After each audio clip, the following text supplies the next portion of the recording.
We got games happening very, very soon, which means we get to test theories. Do you remember the cattle prod theory? For those of you who have been around here a little while, you may remember the cattle prod theory. Just one of many theories that we teach here at Pate State University. If you're new around here, and judging by the numbers, several of you are, it's a great time of year. There's a whole lot of stuff that you've probably never heard before, maybe you've never even thought before about our great sport that I feel it my duty to introduce you to. We're jam-packed, we're high atop a still pretty sunny downtown Nashville, Tennessee, Thursday night, August 21st, the year of our Lord 2025.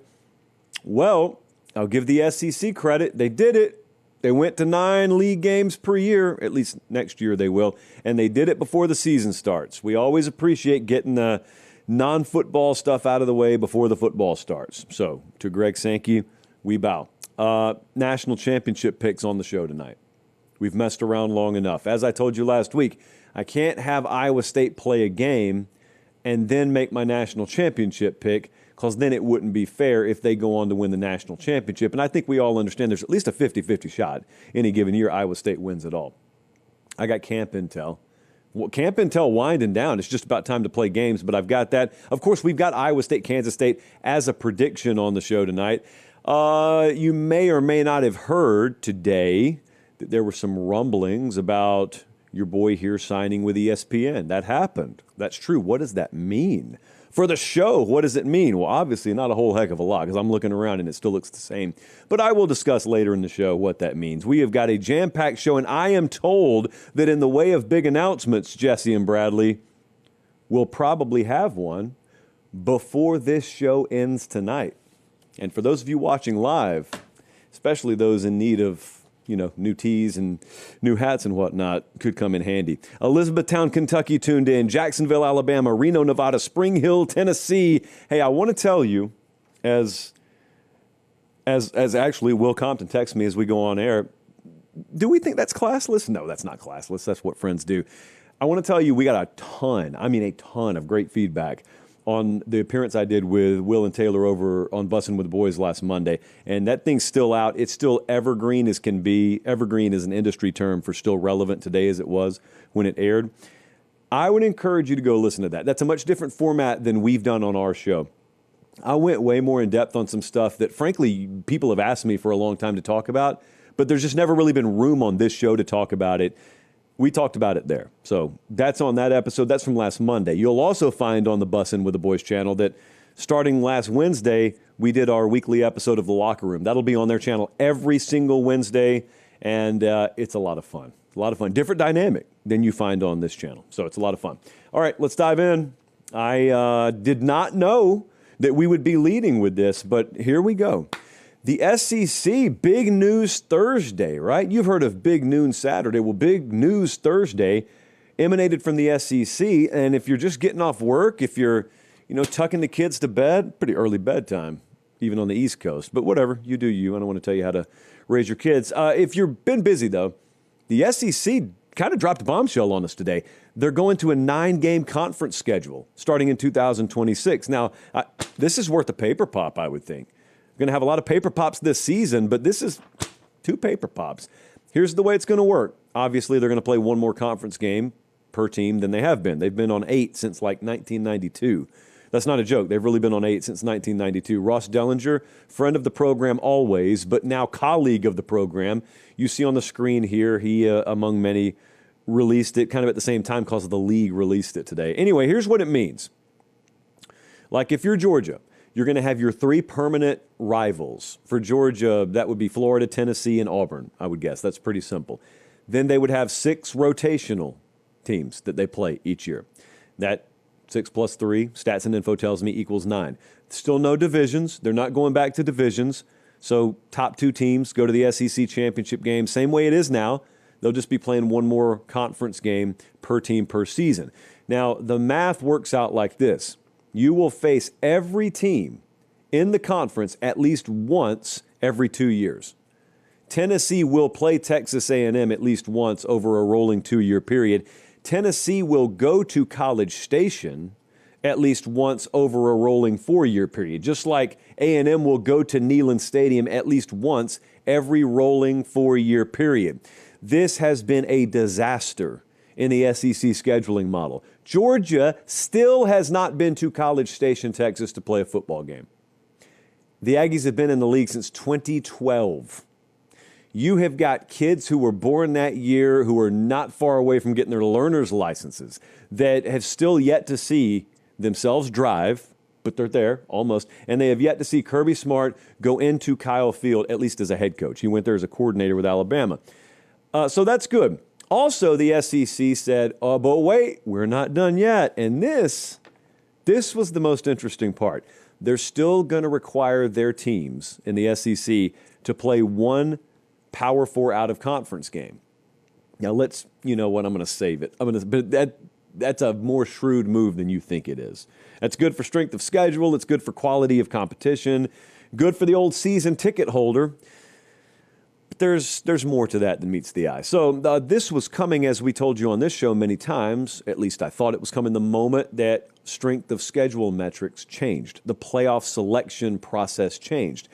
And that happened this week, too. In fact, it feels like about 48, no more than 72 hours ago, news came down that the College Football Playoff Committee was changing its selection process. This wasn't a surprise. We were pretty sure this was coming.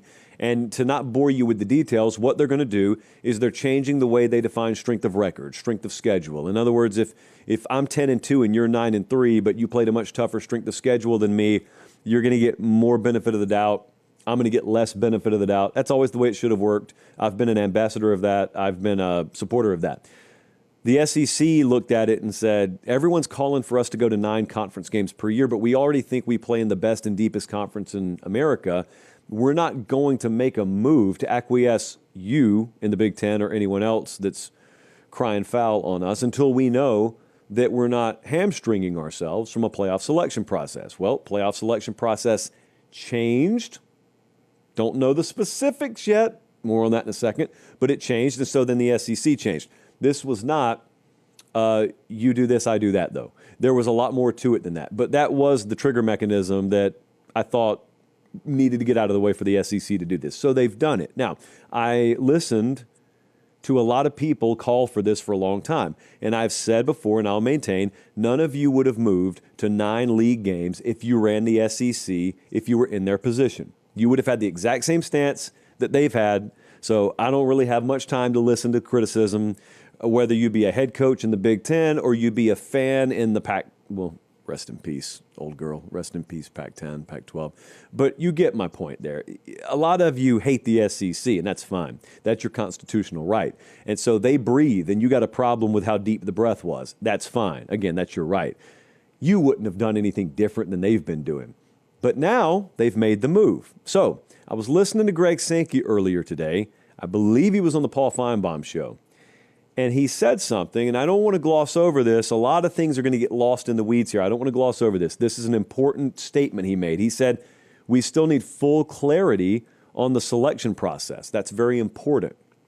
And what he's saying there is, yeah, we've seen the words on a piece of paper, but we really want to see, when it comes time to choose SMU or Alabama, SMU or South Carolina, SMU or Ole Miss, how is the future going to play out any different than the past has? Now, again, I'm not asking you what your opinion was on whether SMU should have gotten in or Alabama should have gotten in. Whatever your opinion is, you may share mine. I thought the right teams got in last year. But some people don't agree with that. And Greg Sankey's down there representing a conference, and he's just speaking for athletic directors, basically, and coaches and university presidents or whomst he answers to. So he's trying to get the best deal for his league, but he's talking like they don't really fully know how the tumbler's going to fall into place. And he's right, because they don't. That's another intentional pause. There's a lot of thought out there that, the SEC got its way again. Well, the SEC kind of got the direction it wanted to move the ball down the hill towards, but they don't know either. So it's important to remember this 9-game league conference, or this 9-game conference schedule move is next year. So they got one more year of playing 8 to see how the playoff committee handles things. So let's say this year plays out exactly like last year did.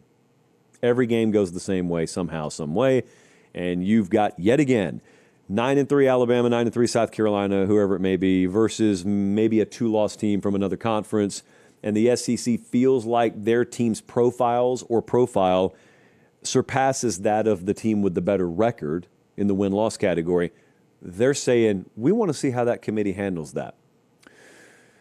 We think we know, but we want to see. So that's important. Now, how do I feel about this? Many of you asked. Well, I don't quite know yet. You know that first and foremost, I care about the regular season. So one of the answers is obvious. SEC moves to 9 conference games per year per team. Does that enhance the regular season? That's a no-brainer. Yes, it does. So on that hand, in my first and foremost hand, it's a win. Unequivocal win. The more I get to see Auburn versus Florida, the better. Used to be an annual game, by the way. Tell your kids about it, or tell the kids to look it up. So the more I get to see that, the better. Fans' voices were heard here. Brandon Marcello just put out several tweets he fired off a little while ago after speaking to sources, and he said, hey, the fans making legitimate complaints about their season ticket prices going up, but the inventory of games staying the same, it mattered. So good for you guys. You needed to be heard. You should have been heard. You're getting jacked in the pocketbook, and they're serving up, a home team favored by 40.5 on Saturday. And you can't sell your tickets, by the way. A lot of you tried to do that, and then they monitor that. It's garbage. So this is good. This is good for the fan. Initially, it's good. Well, it's going to be good for the fan regardless as a season ticket holder. It's going to be good TV product, so the viewer wins. So on those fronts, we win. I am wondering about the future here. First thing I'm wondering, doesn't the Big Ten have to counter?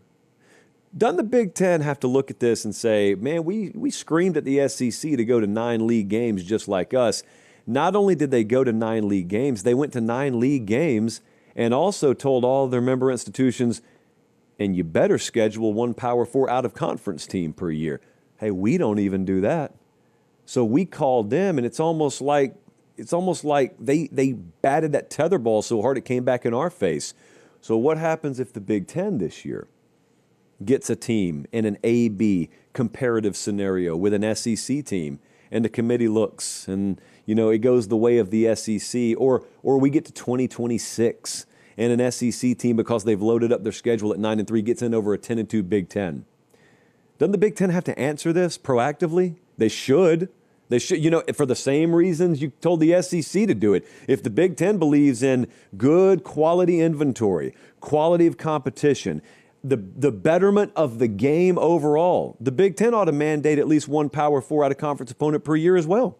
Why not? Don't we want uniformity in scheduling? Someone asked Kurt Signetti on line 2. Don't we want uniformity? You going to reverse all the out-of-conference scheduling moves that you've made recently to kind of adhere to the SEC scheduling model? Well, hey, man, the SEC scheduling model just changed. So don't the Big Ten scheduling models have to change? Just a question. Just because you may think I'm saying this sarcastically, and to a certain degree I am, but if I'm running the Big Ten, I'm trying to get out in front of this, because it's a real embarrassment to have a team with a worse win-loss record from that conference down south get preferential treatment over you in playoff selection processes coming soon because they scheduled up and you didn't.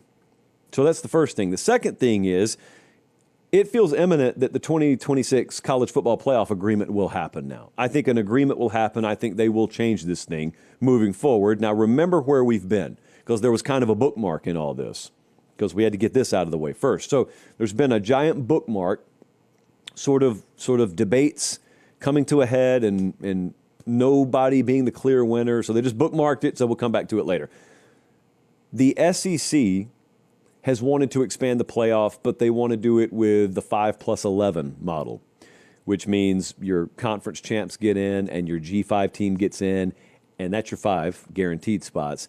And then 6 through 15, or something like that, is just, or 5 through 6 through 16 or whatever, is nothing but AQs, or nothing but at-larges.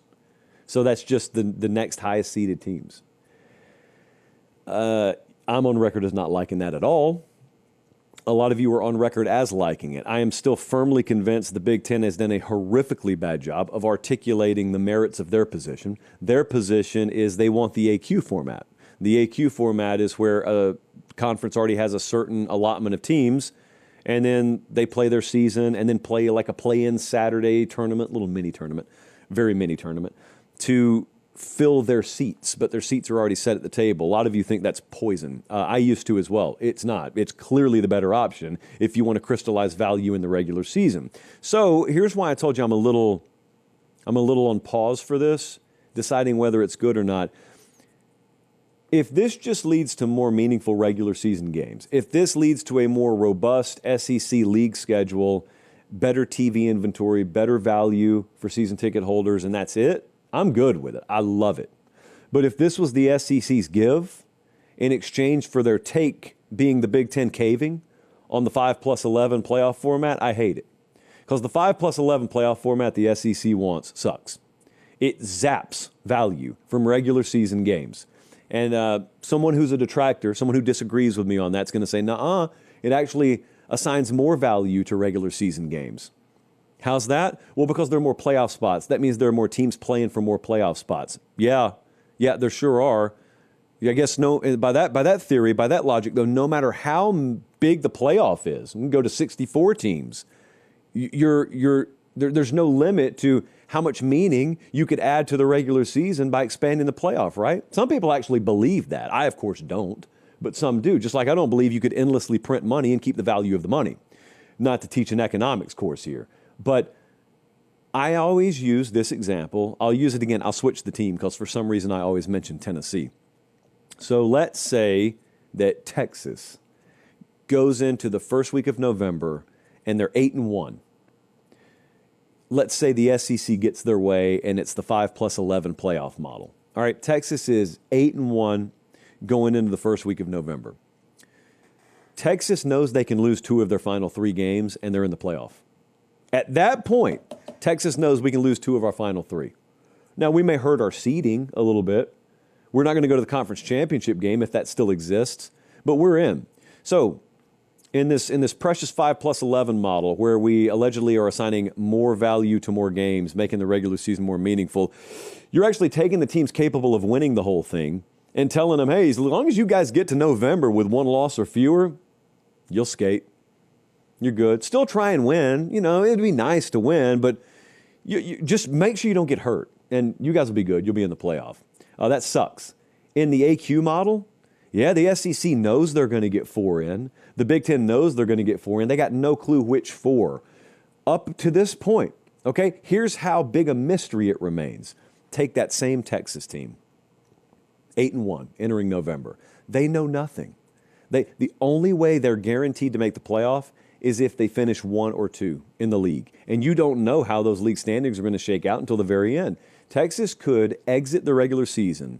Let's just say they exit 10-2. And they end up number 3 in the SEC's league standings. They would earn nothing more than the opportunity to play in a play-in game on the first Saturday in December. They lose that play-in game, they're done. They're not in the playoff. At least if we went with my 14-team model. Now, here's what really sucks about it. It doesn't sound like my 14-team model has any traction. So it sounds like even if the Big Ten gets their way on the AQ model, the SEC is going to insist that it's 16 teams, so there are some at-large spots, which to me defeats the whole purpose of what a play-in weekend would be, because that means your higher-seeded teams can lose and still get in the playoff. Which, again, just zaps a lot of the urgency from those games. So I think that this has a lot of playoff ramifications attached to it. That's why I'm hesitant to say I love it. On the surface, it makes total sense, and I do love it. Beneath the surface, I don't know. Welcome in. Happy to have you. Quick Trip, fueling everything we do, basically. They have fueled my cold brew today. They fuel us in our wonderful vehicles all across the country. They are fueling the Fall Don't Lie tour, headed to Columbus, Ohio, by the way. Next week, we will be about to hit the road and go see our fine friends up there in Columbus. So Quick Trip, a little over a year ago, we committed to Quick Trip, and they committed to us. We had a whole ceremony. If you're new around here, we had a whole ceremony. I had hats. We had multiple convenience stores, C-stores as we call them, that were vying for our services. They wanted to be the exclusive fuel provider of Pate State. And if you've been around, you remember it was historic. If you're Like if you're a fan, if you're a South Carolina fan, you remember where you were when Jadeveon Clowney committed to South Carolina, and then you remember where you were when we committed to Quick Trip. Those are the two big recruitments that you remember. And we're happy to have them with us again, happy to have them fueling us with cold brew on tap, among several other snacks and goodies that you can find inside. Good old-fashioned gasoline outside and Quick Trip, there to deliver it all. All right, it's weird that we didn't lead the show with this. I wouldn't call this anticlimactic because we got a jam-packed show tonight. But my goodness, you know what I got in front of me? Bradley, here's a good endpoint. You know what I got in front of me here? My national championship prediction. Like, this is a big deal. It's 7:20 p.m. on this Thursday night, August 21st, and we're looking ahead to January. Like the second or third week in January. So let me remind you, the other night, I already picked my conference winners. So we don't have to laboriously kind of weave our way through the weeds there. Conference winners, I picked Penn State over Oregon in the Big Ten championship game. And good for James Franklin, by the way. Let's just pause. If they do that, is that the big one? Well, it's a big one, immunity. But is that the big one? I don't know. I got to let Penn State fans decide on that. We took Alabama over Texas in the SEC championship game. Took Clemson over Georgia Tech in the ACC championship game. And Kenny Dillingham keeps his staff intact. Joey McGuire goes and gets a whole new team from the portal, basically. Arizona State over Texas Tech. That would be a rematch of a regular season game. Arizona State wins the Big 12. Back-to-back Big 12 champs. Hasn't happened in like half a decade. So then the at-larges. Here's how we see the entire thing seeded out. So your 1, 2, 3, and 4, this is important to note, would be Penn State, Bama, Texas, and Oregon. Those are the 4 teams that get the byes. That was not the case last year. Remember, that sounds jacked up because you say, whoa, wait. So it's just SEC and Big Ten teams that got the byes? How's that work? That's how it would have worked last year with these rules, guys. They changed the rules. The rules last year where you had to be a conference champ to get a first-round bye. Now it's just the top 4 seeds get the first-round byes. Last year, the top 4 seeds were the Big Ten and SEC champ and the Big Ten and SEC runner-up. So I'm just projecting that to be the case again this year. Your 5 through 12, these are your at-larges. I had Clemson at 5, Notre Dame at 6, Ohio State at 7. I have Florida in the playoff at 8. I have Georgia there at 9. Basically, the outcome of that head-to-head game probably flips that seeding. I got Arizona State at 10. I have Nebraska at 11. Nebraska in the playoff. Yes, you heard me right. And Boise State as our G5 representative at 12. The games this creates, the games that this bracket creates in the first round would be ungodly, especially the first one. We would have the University of Georgia, led by Kirby Smart, going into Jacksonville? No, not Jacksonville. Going into Gainesville, Florida, to face Billy Napier and the Gators. I want you to close your eyes for a second unless you're driving. You know what? If you're driving, pull over to the side of the road. I really need your eyes closed. I insist on it. Press pause if you need to. Close your eyes for a second. And I want you to imagine the first week in December. And I want you to imagine the swamp where it's probably still 75, 80 degrees. Grass is still green. Groundskeepers have done a wonderful job there. And I want you to imagine 90,000 psychopaths who have seen Billy Napier go from fired by them to leading their team to the college football playoff, hosting a game against their bitter rival that they normally just meet in a 50-50 scenario, crowd split-wise, in Jacksonville.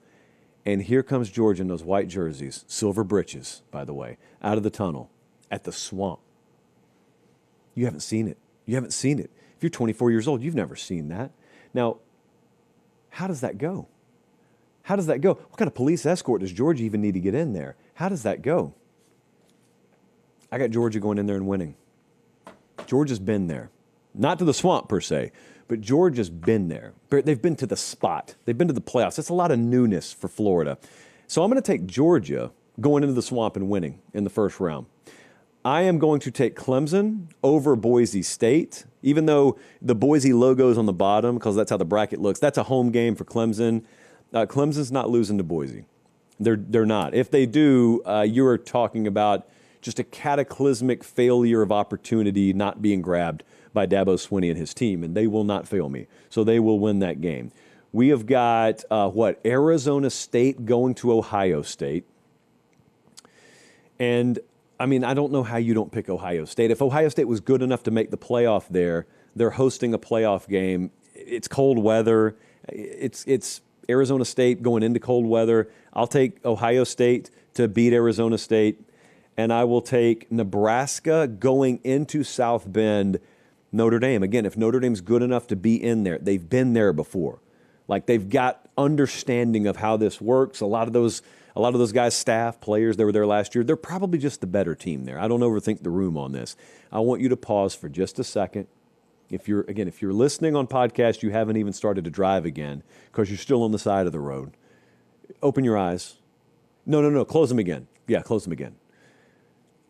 I have what would be the Elite Eight in basketball, the quarterfinals in the college football playoff are in front of you right now. It is a sight to behold. If you've ever been to the Grand Canyon, Niagara Falls, seen Floyd of Rosedale, the trophy, some of the wonders of the world, this would be one. How many do we have? China was the 9th wonder of the world, the wrestler, not the country. So the 10th wonder of the world would be this. I want you, Tyler, don't even press go on it yet. I want to read the matchups. Georgia versus Penn State. At the same time, Oregon versus Clemson. At the same time, Ohio State versus Alabama. At the same time, Texas versus Notre Dame. Now, I didn't want to expand the playoff. But as I didn't want to expand the playoff, I said there's going to be some good that comes from the expanded playoff. That right there, over here, is some of the good that comes from the expanded playoff. Who or whomst will win these games? Give me Penn State over Georgia. Give me, I guess you want an explainer there. Well, the explainer is it's just total do or die time for Penn State. So that matchup feels like the Georgia-Notre Dame matchup last year in that going into it, I had no idea what the edges were. I actually picked Georgia to beat Notre Dame, and then Notre Dame whipped them on the line of scrimmage, but also there was a terrorist attack that week, and Georgia starting to back up quarterback. So, fingers crossed, none of the externals. But I just went and watched Penn State practice the other day, so probably some recency bias in my head. But I really think they're geared up, like the wide receiver talent there, more than I have. So I'll take Penn State. I'll roll the dice on James Franklin and company to get to the semifinals again. Oregon over Clemson is my pick in this game, whatever neutral site it's played at. That's the only flaw in this, that all these games are being played at neutral sites. Listen, Dan Lanning and that team got smoked when they finally played again last year. They had a first-round bye. Again, it matters that they experienced this. It matters to me. It matters what they learned. And without sharing state secrets, I sat in a room with Dan Lanning last week and talked to him in vivid detail about that experience, that Rose Bowl experience. How do you learn from that? Not just as a team, but as a staff, as a person, as a coach. How do you learn from it? Suffice it to say, I think they learned from it. I'm going to apply that theory here and pick them to beat Clemson. Next up, oh man, look at these matchups. Ohio State versus Alabama. I believe that the more multifaceted team here is going to win, and I believe that will be Alabama. Also, Alabama's rested in this scenario. And Kalen DeBoer has shown me the ability to win big games. Then again, so has Ryan Day. So it's just a good, hard-fought matchup there, but I'm taking Alabama to beat Ohio State. And Texas Notre Dame, yet again, just a Hall of Fame helmet game here.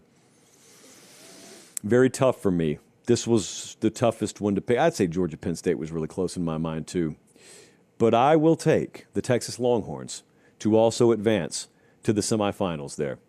Now, what have we arrived at? Well, we've arrived at ridiculousness. Because if you just listen to me on Potter, if you're watching on the screen, these matchups look awful familiar, don't they?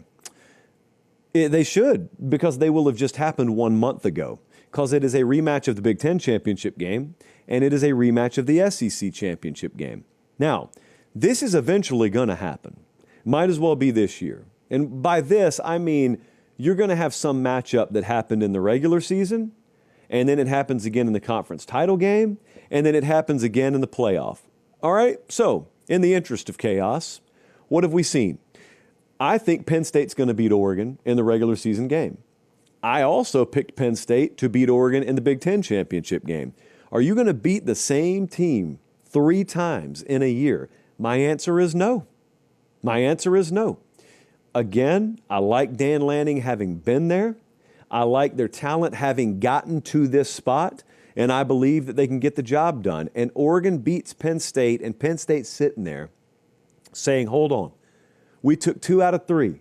It's like the Nationals coming to town against the Braves. The Braves ain't taking 2 out of 3 from anyone this year. The Mets took 2 out of 3 from them. And they're looking, so wait, we still lost the series, though? How does that work? Well, it's college football playoff.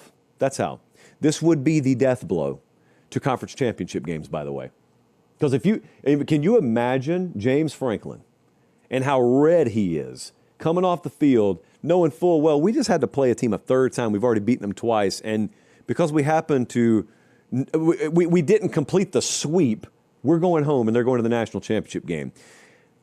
I'm going to take Bama over Texas because Kalen DeBoer and big game theory, and that's going to apply in the national championship game too. That's not a third game, but that also would be a rematch of a conference championship game. I am always hesitant to even pick a team to double dip another team. But recent history showed me Georgia beat Texas twice. Regular season, conference championship game. So if I got Bama over Texas and Atlanta, I don't necessarily hesitate to pick them again. Again, I'm thinking about the secondary and the depth and quality of player for Alabama, and maybe Texas not facing that elsewhere in the year. It's shades of gray here. Could go either way. Oregon versus Alabama in the national championship game. If you've watched this show for a while, you know that I have famously crashed and burned picking Dan Lanning versus Kalen DeBoer games. I, again, very famously am 0-2 in those games. And I told myself, don't let this happen again. And then DeBoer left Washington. And I said, I don't have to worry about it. But here they are in the national championship game. And Kalen DeBoer is still himself, just probably with a more talented roster against Dan Lanning and Oregon. Dan Lanning and Oregon may get the job done. They eventually will. But I'm not going to have Kalen DeBoer dunk on me again and prove me wrong by going with Dan and then at the end of the day saying, man, Kalen DeBoer's pretty good. So if this is the matchup, I'm taking Alabama to win it all. So I'll take Alabama to win the national championship. And that completes my playoff predictions for this year. Remember our rule around here. We have never gotten a prediction wrong. I'm perfect all time in games that kids, coaches, and officials don't screw up. So either this is the way it's going to play out or someone else screwed up. And at that point, it's not my fault. It's not my fault that players don't execute the way they're supposed to. Coaches, don't focus the way they're supposed to, don't call plays the way they're supposed to. I mean, what Mike Bobo does or doesn't call is none of my business. It's not my fault, guys. So I just want the credit, none of the blame. Part B of the rule book around here, on a more serious note, is, of course, it's a long shot that this plays out according to plan. It's always a long shot. In fact, I don't think any bracket was perfect last year. That goes for me, but that goes for everyone else. So the rule around here is I'm happy to listen to you hate on my predictions as long as you give me yours. And make sure you give me your predictions not around Thanksgiving. Give me your predictions before kickoff happens for week 0. I will accept late submissions. I don't think many of you are picking Kansas State or Iowa State to win at all. God bless you if you are. I'll take submissions up until week 1. But I am not entertaining people that are hating on my bracket come December with revision, with hindsight on your side, and then come to find out, you never put your own predictions out there. No, that's the coward's way out. That's not returning your shopping cart. Don't leave it out in the parking lot. Those kinds of people are the same kind of people dunking on you in December for your playoff predictions, and then come to find out, so you didn't go out on the limb. You just made fun of me when I did, and it broke, and then I turned into street pizza on the ground. They're watching us in Chula Vista, California, Richmond, Virginia, Mobile, Alabama. Heard someone call it mobile the other day. I don't want to say who. It's a prominent member of the sports media, and they should be shamed. I will not be the one to shame them, though. I got too much to do tonight, and we got a long way to go. Jam-packed show. Okay, fall camp intel. We are getting ever closer to kickoff, so this is some of the last fall camp intel we'll be able to deliver, but we got to talk about USC. We got to talk about USC because their projected left guard is ineligible. DJ Wingfield is ineligible. And it looked like he projected to be their starting left guard. And the thing about depth is you can have a lot of players that you kind of count on. So USC, for example, USC will tell you, we got depth. We'll be okay at offensive guard. So then you ask, all right, well, who are your starters? Well, we don't quite know yet. Okay, when are you going to know? You guys play in a week, right? So when are you going to know? If it works out fine, it works out fine. I've just been around this too many times, and I've listened to people tell me too many times, oh, well, we got plenty of names. They'll just start listing names. Well, I can pull up Phil Steele's preview magazine and list names. I want you to give me quality starters. That's what I want to know. So I don't know who those are yet on the interior of the offensive line there at the guard position for USC. So that may not be a weakness. It's just a question for me right now. On the plus side, sounds like good things for Jaden Maiava. Finally got a full spring and summer and fall knowing it's his job. And that was not the case last year. So that's good. I trust Lincoln Riley implicitly with quarterbacks, goes without saying. So that's good. Wayman Jordan, starting tailback for them. That's the 5th straight year they'll have a sort of first-year starter at tailback, or at least at the running back 1 position. He was in JUCO last year. Heard some good whispers about him, so we'll see. They open against Missouri State, quality competition later on. Texas A&M, been sort of sprinkling nuggets about Marcel Reed here and there. Like what we've heard on the improved mechanics, better thrower, think that they're more suited to push the ball downfield this year. That's the buzz we've gotten out of camp. Now, Casey Concepcion should be a good receiver if he's healthy for them. Mario Craver should be a very good receiver for them. Ashton Bethel-Roman is a redshirt freshman that has been one of the sort of low-key, you hear the snap of the finger, sort of low-key finger snappers of camp. And I look forward to that because they do need depth at that position. Offense sounds like it's ahead of the defense in practice there. You make of that what you will. I never quite know how to interpret that. But we do remember how last season ended. Last season ended with Mike Elko essentially swinging a stick at his entire defensive starting rotation like it was a piñata, and in very, very unequivocal terms saying this is not acceptable. So they were in the 90s in pass defense last year. The secondary will be improved. I would bet money on that. How improved are they going to be? And when are we going to see it tested? At Notre Dame? C.J. Carr going to test it? Auburn coming to town? Jackson Arnold going to test it? We keep going. It's really Florida, week 6 or 7 if they got a bye week. So we'll see. Arizona State. Arizona State was 88th in sacks per game last year. They still won the Big 12. It was a reason I thought they may not win the Big 12, but they still won the Big 12. I expect a big upgrade there. Justin Watley, Clayton Smith, those are 2 names to know up front. They think that they've improved their pass rush. Defense returns 10 of 11 there. I think they've got 14 of 17 guys returning with 200-plus snaps played. So that's a very experienced defense. No reason why they don't improve on some of those numbers. Here's the trade-off. They've gotten after Sam Levitt in practice a little bit. So there's this fine line you want to walk as a returning starting quarterback, especially one that's losing his starting tailback. More on that in a second.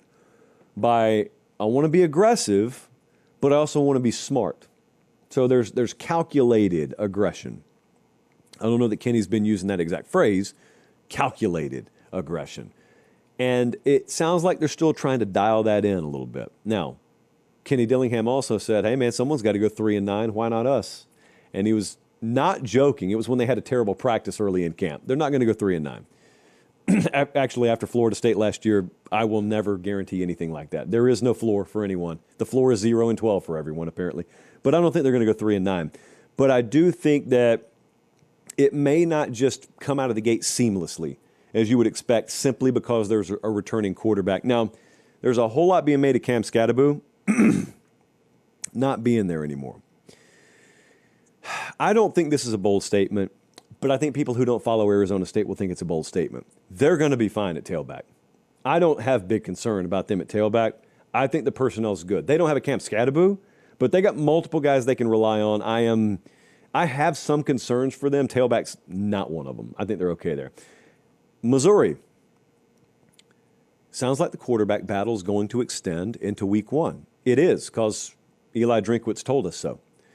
So Bo Pribula, he transferred there from Penn State. And I would imagine, Jesse, I would imagine most of the preview magazines listed him as the starter. I thought he was going to just be the outright starter. He may still be, but he has not won the job yet. You do not give these jobs away. Does not matter. I guarantee you that staff thought this would be locked up by now, but it's not. So it's Bo Pribula at Sam Horn, and they don't play a marquee opponent in week 1, so they can afford to do this. Sounds like Caden Green's moving to left tackle, by the way. So the guard position looks okay. 6'5", 325. I'm really looking forward to seeing how that quarterback battle shakes out. They did that in 2023 as well, so this is not uncharted territory for Eli Drinkwitz and Missouri. Big announcement today. There's some water somewhere. Where'd I put it? Oh, here it is. Pause, Bradley. Don't pause the video. Just hold on for a second. As you can tell, I haven't lost my voice, but I've been doing a whole lot of talking because there's been a lot going on. So you remember about a month and a half ago, I told you, it was early July. I told you happy 4th of July. And then I told you we got to go away for a little while, but we're not taking an off season. There's just some stuff going on with my contract. At the time I was with CBS, and that was coming to an end. I didn't really share all that, but that was coming to an end. And what I also didn't share is we were in discussions with a whole bunch of companies. One non-negotiable was I was not going to work for anyone because I was going to be my own boss. The show was going to be 100% mine. And if all we had was the show, then that was going to be okay with me because that's really all we need. But everything was going to work downstream of the show. So we obviously got that. And we signed a deal with Yahoo Sports and On3. And we signed a couple of other deals that I don't publicize. It just helps the engine of the show. Show remains the same, just a little brighter and crisper looking. But we signed another deal, and we announced it this morning, actually. You probably, if you had your TV on, you saw me on Get Up with Mike Greenberg and company over at ESPN. We signed a deal with ESPN. So I will be with ESPN this year. What that means is you'll see me on SportsCenter occasionally, maybe Get Up occasionally. I actually don't know what all I'll do. But here's how it affects the show. None. Here's how it affects the price of the show. None. It's free. It's still on the same channels. It's still owned by us exclusively. So nothing changes. The only thing that changes is if your TV happens to be on ESPN in the mornings, you may see your boy a little bit. But it's a really good partnership. We're in the business of partnerships now. As I explained to you, you would see announcements every now and then like that. That's the way distribution works to me. There's a whole philosophy shift on that I won't bore you with, but we got at least one more still in the barrel. And we may announce it and we may not. It may just be something that you notice out there. But we did the Bussin' deal, and I'm going to do a show with Bussin' with the boys every Wednesday. We've got our Yahoo Sports deal. We've got our On3 partnership. We've got a partnership with ESPN. You may say to yourself, uh-oh, oversaturation. Be careful. Don't want to spread yourself too thin. It's actually the opposite of what's happening. What's happening is there's a whole lot more of a silo mentality amongst audiences these days. I look at the data. It's incontrovertible. What happens is you used to watch a lot more or consume a lot more from a lot more places than you do now. Now everyone's kind of bunkered in, and so what you have to do is you have to go to them. And that's what we're doing, and we've got the show, of course. This is our headquarters. This is our hub. This is our Death Star over here that gives life, ironically. But it doesn't hurt to go say, hey, everyone, on ESPN or elsewhere. And also, a lot of my friends work over there. So that's a good partnership, man. I grew up watching ESPN. That's something I dreamed about as a kid. So we've knocked that one down, had fun this morning, and we'll do that all year. Here we go. Oh, here we go. I've waited months for this. It is time to predict a college football game. Iowa State versus Kansas State. This kicks off 12 Eastern, but it's not big noon kickoff because it's in Dublin, Ireland. So the sun will actually be setting over there around the time this happens. I've spoken my piece on international neutral site games, but whatever. It's a college football game. So set the table here. These teams won a combined 20 games last year. This is Farmageddon. This is a big deal, people. Head coach returns for both teams. Offensive and defensive coordinators return for both teams. Quarterbacks return for both teams. The Big 12 odds are insane. Everyone's favored to win the thing, it seems like. There's this huge, just like conglomeration, this glob of teams up there.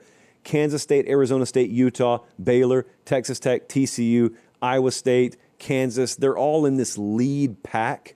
And then there's a little separation, and then another pack of Brigham Young, Colorado, Houston, Cincinnati. Point being, no one knows. Even our friends at FanDuel, they don't know how this is going to work out. But we get a rivalry game to start the year. So it's time to find out, man. It's time to find out about Iowa State trying to replace 2 NFL wide receivers, and they don't necessarily grow on trees there like they do in Florida. And so you're wondering, how are they going to backfill? Well, we told you about a name in the spring, Chase Sowell. He is a wide receiver out of East Carolina, transferred in. They're very high on him. I watched him in the spring. I'm high on him. Let's see if we were right. Let's find out. Let's find out how much more advanced Rocco Beck's game is. Because there's a certain point where you just are who you are sometimes as a quarterback or any other position player. And it doesn't matter if you're a 9th-year returning starter. At some point, you hit your maximum or your peak potential. Is that him? Is that Avery Johnson? Because this is Avery Johnson's moment, man. Like Avery Johnson last year looked flat out bad at times. It was kind of weird to watch Kansas State. He finished with less than 225 yards passing in 8 of 13 games. Now, he's a threat with his legs, so it's not the worst thing in the world if he throws for 202, but he also runs for 75. They get their wide receiver 1 back. They get their tight end 1 back. But outside of that, you got a bunch of transfers, which is okay. That's kind of the name of the game in college football these days. But there's a lot of new pieces that just have to gel here. At Iowa State defense, especially against the run, they can't let Kansas State get going. They were 100th against the run last year. It's been a point of emphasis for them, but you know on the other side, that's been a point of premium emphasis for Chris Kleiman in Kansas State. Because if I got a quarterback that I can't necessarily count on to light you up through the air, I'm running the ball. And both teams very, very talented tailback rooms. But I'll tell you, as we look at what the model thinks about this game, FanDuel's got it right now, Kansas State minus 3.5. The model pretty much agrees. In fact, the model, which we're debuting, at least for this season, if you're new around here, we run our own numbers internally. We got Kansas State minus 4. The model, at least, has Kansas State minus 4. So here's where I think this game's going to get decided. Iowa State was 17th last year in explosive pass plays. Kansas State defensively 107. And they got new corners. Kansas State breaking in new corners. And I think that even with the new receivers or the unproven receiver room for Iowa State, I think there's a play or two more to be made there on the perimeter than there is for Kansas State. I'm going to take Iowa State to win the game outright. No bias whatsoever, of course. There's bias. I'm going to take Iowa State to win. It's not a Ramen Noodle Express best bet, but I am taking Iowa State to win. And then I can go buy gear at Academy if I want to. Academy Sports and Outdoors has outfitted us from head to toe for a long time. But it's not just that. You can go get camping gear. You can go get tailgating gear, tailgating headquarters there at Academy Sports and Outdoors. And you know it's true because if you walk through any tailgating scene next weekend or this weekend for some of you who are lucky, there's an Academy chair, there's an Academy canopy tent, there's an Academy bucket, there's an Academy wagon. All of these things are functional, people. These aren't just decorative. These are functional. This is not a candle. This is real world, we need it stuff. And Academy's got it for you, and we appreciate them. I had a question about chaos in the packet of papers I have in front of me. And it's a good question. It's a timely question. Crimson Randy, known by no other name, from Huntsville, Alabama. He said, I heard you invoke the 2007 season when discussing your season preview for this year. Can that sort of chaos really happen again? Oh, Crimson Randy, absolutely it can. 2007 is the stuff of legend for those of you who are too young to remember or your memory was just wiped clean. But 07 was wild. And Crimson Randy's asking me, can that happen again? Yes, it can. Let me give you the obvious reasons why it could happen. We've got a very compacted top 25. I looked at the JP poll. I looked at the model. The points on a neutral field gap between our number 1 team And our number 25 team, 14 points is the gap. There have been years where we had a 14-point gap between number 1 and number 10, just for comparison's sake. So things are very compacted. But to give you an idea, if you look at the number 9 team and the number 40 team, there's about an 11-point gap between those teams. So you're going to look at some stuff happen this year, and it's going to look like a huge upset, and it's not this year. You're going to look at some point spreads come out for some games, and you're going to think they look really weird because they should be bigger, and they're not, and it's not. You're going to see huge shifts in power ratings. JP poll, for example. Imagine this. Imagine the number 13 team loses by 10 points. If I do nothing more than knock them a point and a quarter, that may drop them from 13 to 25 this year because of how compacted things are. And people will be up in arms about it, and they'll say, well, how did we drop 12 spots, 13 spots, 14 spots? You dropped a point and a quarter. That's what you dropped. It just so happens that everyone's so tightly bunched, that's how far you dropped comparatively. Oregon's got a new quarterback. Georgia's got a new quarterback. Bama does. Texas does. Ohio State, Notre Dame. 11 of the top 16 teams in the odds to win the national title. Timely punch there, Bradley. 11 of the top 16 teams have new quarterbacks they're starting this year. That alone is the real recipe for chaos here, along with the other things. But I want you to be reintroduced to what we call the cattle prod theory on this show. And I want to gather your emotions for a second, because this is going to happen. It's coming at us. There's nothing you can do to stop it. You just don't know where it's going to hit. This is Billy Bob Thornton explaining to Bruce Willis in Armageddon, the asteroid's coming. There's nothing we can do to stop it. We're trying to figure out where it's going to hit. Cattle prod theory is in effect this year more so than ever before. Now, what cattle prod theory is the fact that your team's season is going to play out the way it's going to play out. There's nothing you can do to control it. What you can do is look forward to it. And so you start setting expectations, and you start thinking things. And you got 8 months to expect things and think things. Now, you could be right on the money, at which point you will not be surprised at all by your team's performance this fall. However, some of you are 20 or 30 degrees off in May. And then June and July and August go by, and you just continue to become further entrenched in opinions that, unbeknownst to you, have no basis in reality. And this happens every year, and it's about to happen to some of you, and I feel bad already, even though I don't know who I'm feeling bad for. The cattle prod will hit your neck. It did Florida State last year in week 1. Nick Saban himself goes on national TV and says, I think that team right there is going to win the ACC. That's some of the best personnel I've seen. They're terrible. They're dead on arrival. You think anybody in Tallahassee, Florida expected that? Of course you didn't. What did it feel like in week 1? You're not even angry. You're beyond angry. You're stunned. You're in disbelief. You have no way to grasp what's happening. It's because you took a cattle prod to your neck. College football is the most beautiful, cruel sport in the world because it's the hardest one to predict. And you will get cattle prodded. Texas, you could have Ohio State gut you up the middle, running the ball, give up 6.5, 7 yards per carry, and lose in Columbus, and you never saw it coming. Oklahoma's offensive line could get caved against Michigan after you built up in your mind that you thought you had rebuilt that unit, and you didn't. Penn State's wide receivers, Oregon comes to town, they shut you down. It's just a replay of the Notre Dame game last year, and you realize even after all this portal infusion, we're still no different than we were last year. Bama. What if old Tommy C down there, Tommy Castellanos, what if he runs all over you? What if you still have problems defending mobile quarterbacks? You don't expect it. That's why it's the cattle prod theory. What if Notre Dame goes down to Miami and they cannot move the ball at all?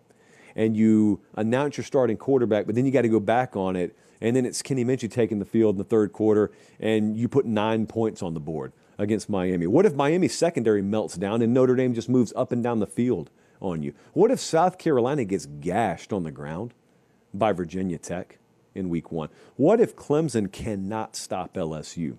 What if that offensive line for LSU goes in there and handles Clemson after all these questions, and Garrett Nussmeier just moving it up and down the field, and it's like the Louisville game all over again, and you realize, wow, we really were a paper tiger, no pun intended.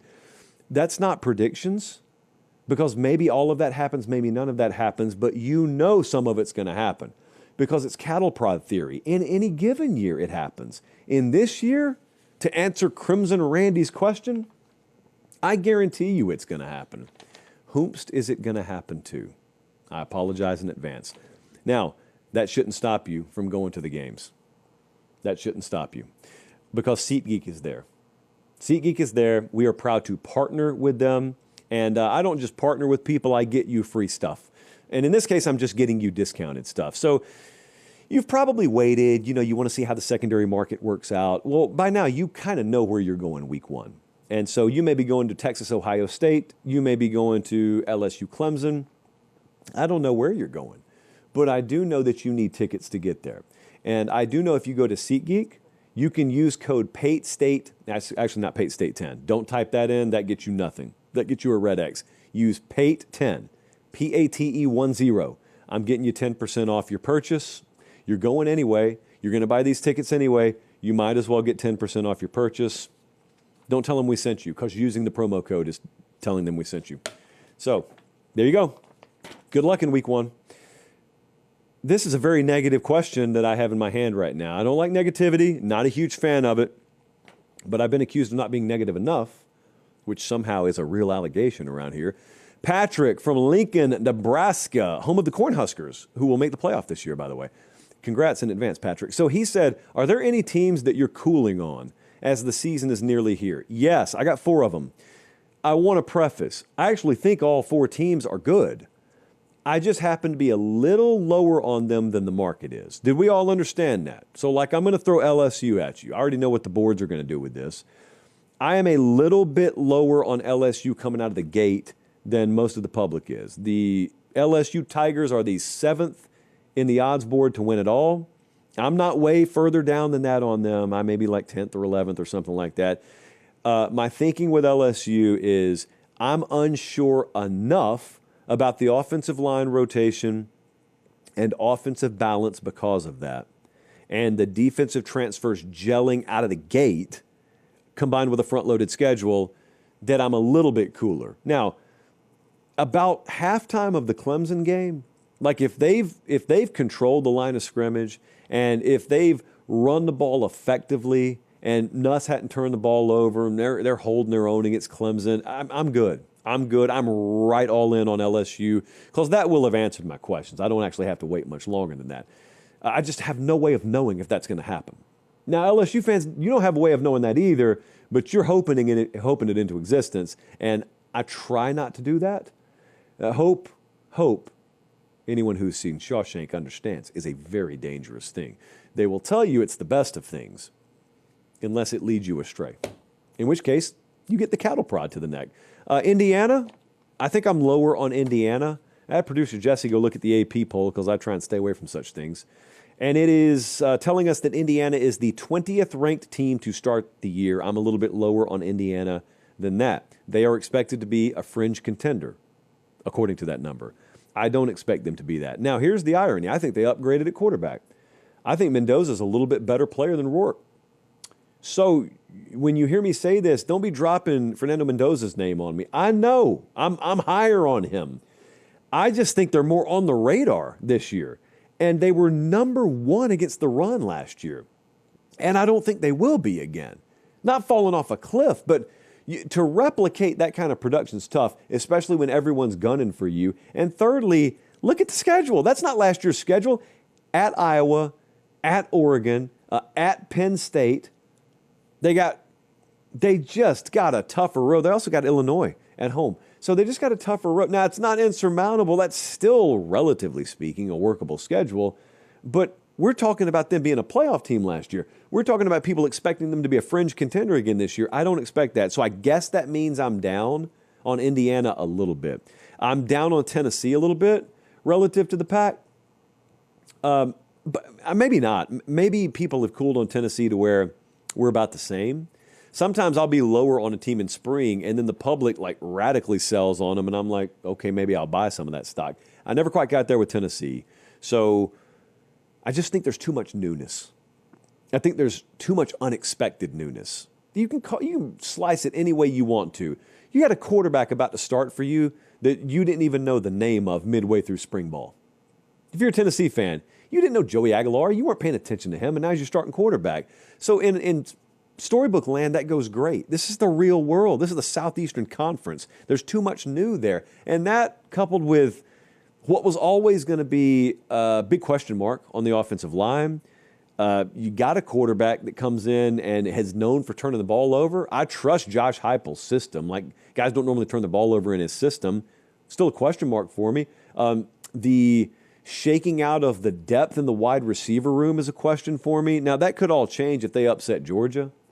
Again, that's kind of why it's all a question, because Georgia goes up there early in the year. I mean, if they beat Georgia, they could end up like 6-0. They got a loaded back half of their schedule.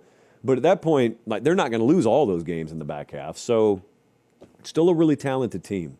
That's why I'm careful with this, because I know, trust me, I run the numbers over here, or the model does. I know the talent profile is still good. You just don't know as many of the names. Talent profile is still good. Coaching staff still good. Maybe I'm a little bit cooler on Tennessee. SMU, I'm going to do Rhett Lashley a favor. Not enough people doubt Rhett Lashley. I don't doubt him. Not enough people are doubting Rhett Lashley's team. He needs this. AP's got him ranked 16th. So he needs this. So I want you to listen to me. SMU's not going to be a top 16 team this year. I still think Kevin Jennings has something to prove at quarterback. Y'all heard that? I still think he does. Defense was 32nd in points per game last year, 26th in yards per game, and now they got all transfers on their front. I think they may fall off a little bit. They're at Clemson this year. Regular season. They got Miami. They got Louisville. They got TCU and Baylor. Good for them, by the way, for scheduling up and out of conference play. I just think the record is going to really struggle to match last year's record, and yet they're being ranked like people still expect them to be right back there in the mix. I think maybe just a little bit of a dip this year, but overall I like the trajectory of the program. But again, there's been so much spotlight on Rhett Lashley. Someone's got to doubt this man, and I'm doing him a favor. I'll be the one who doubts him.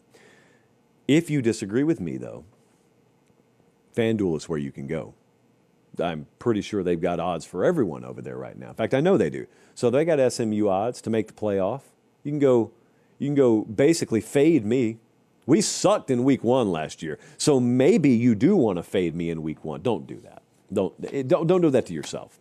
Because if we're celebrating around here, I don't want you to be the little koala over in the corner just kind of shaming itself. Did you know that male koalas, when they don't find a mate, they just kind of slump over in the tree?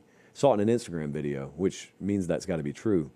Sad. Has nothing to do with FanDuel, though. But I'll tell you what does. That QR code right there, or FanDuel.com/Josh Pate. Why am I telling you that website? Because if you bet any college football game in week 0, I am getting you a 50% profit boost token. Now, there is one limitation on this. You can't just go bet a minus 1,200 money line favorite. Minus 200 is the limit on the juice there. But as long as you go find a bet where it's minus 200 odds or better and you win, you're getting a 50% profit boost token. So that's wonderful. It's borderline free money. It is free money if you win. So this is not for new customers only. This is for everyone. So make sure you check that out. FanDuel, the exclusive odds provider. This time next week, we'll be headed to Columbus, Ohio, getting ready for Friday night lines from a nondescript hotel room. It's dirty. It's grimy. It's the greatest thing we do. It's Instagram Live. I know we got a lot of new viewers. Just quickly to walk you through what we do. And then we got to do bold predictions. And then I got to make a major announcement. And then we got to go home. Every Friday night in the fall, I get checked into my hotel room in the city that is where the game that we're going to is at. And then I prop the iJosh up. I go live on Instagram at Josh Pate CFB. I pull the model up. I pull the FanDuel numbers up. And I tell you the Ramen Noodle Express best bets. And also, I take the live chat. And like a lot of you ask, hey, well, what about the Utah game? I'm telling you, well, I'm not betting on the Utah game, but I will tell you what the model thinks about the Utah game. And it's that for like 20 minutes. And then normally I order my Uber Eats right as I start the live stream. So about the time my food gets there, that's about the time I want to wrap it up. It's so great. I can't wait. FanDuel's on board again this year. I can't wait. Bold predictions. We pushed this for 2 shows, and it is the boldest batch of predictions we've ever had. Bold prediction number 1. I have no clue how this would happen. Brian from Magnolia, Texas. Arch Manning will not live up to the hype. He enters the transfer portal after this season. Okay, this is not going to happen. I made it a 9.75. And the only reason it's not a 10 is because there is this once in a blue moon shot where Arch is just, he bombs, and it's like a sympathy transfer. Like he leaves because he can't be the starter at Texas. That's not going to happen. And then the other one would be if Sark goes somewhere and Arch only wanted to play for him. That also is not going to happen. So this is a 9.75 bordering on a 10. Next. Now the next one, I got at 9.75 as well. Chase from Indianapolis, Ohio State and Notre Dame rematch for the national championship. On the surface, these are two teams that are expected to compete. Ohio State's got the third best odds to win it all. Notre Dame's got the seventh best odds, I think, to win it all. So that's not crazy that either of them would be back in the national title game. But think about what he just predicted. They're going to face off in the national championship game, which means they both got to make the playoff. They've got to line up on exact opposite sides of the bracket. And then they both got to win multiple games to make it all the way. And just the confluence of all that happening is a very long shot. So I'm making that a 9.75. Next up, this is a 10. John from Tampa. Florida State bounces back this year. They win against Alabama in week 1. And then they win against either Georgia Tech or SMU in the ACC championship game. Okay, so let's break this down. First, they got to beat Bama. They are a 13.5-point home underdog against Alabama right now, according to FanDuel. Okay, so that alone is like a 9 on the boldness scale. But he continued. Then they're going to go to the ACC championship game. They've got the 7th best odds to win it. They're going to go to the ACC championship game and win it. And the team they're going to beat is either Georgia Tech or SMU. 5th best odds and 4th best odds teams there. So there's no Miami, there's no Clemson, there's no Louisville. So somehow Florida State's got to be able to beat Alabama. They got to make it to the conference title game. No Miami, Clemson, or Louisville there. It's got to be Georgia Tech or SMU, and they've got to beat them. That is a 10. If that happens, chalice of supremacy headed your way. And lastly, Austin from Salt Lake City, Utah. Deion Sanders in Colorado have another 9+ win season, establishing his credibility as a college football head coach. Caden Salter has a bounce-back year. He's a Heisman finalist. That's a 9.75 as well. Their over-under win total is 5.5, so we're going 4 games over that. They did it last year, but with much better talent. So they lost Travis Hunter, they lost Shador.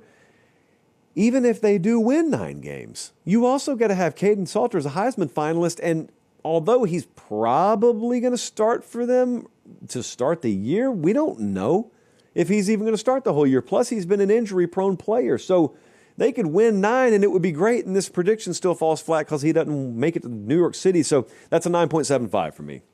Very, very bold batch of predictions tonight.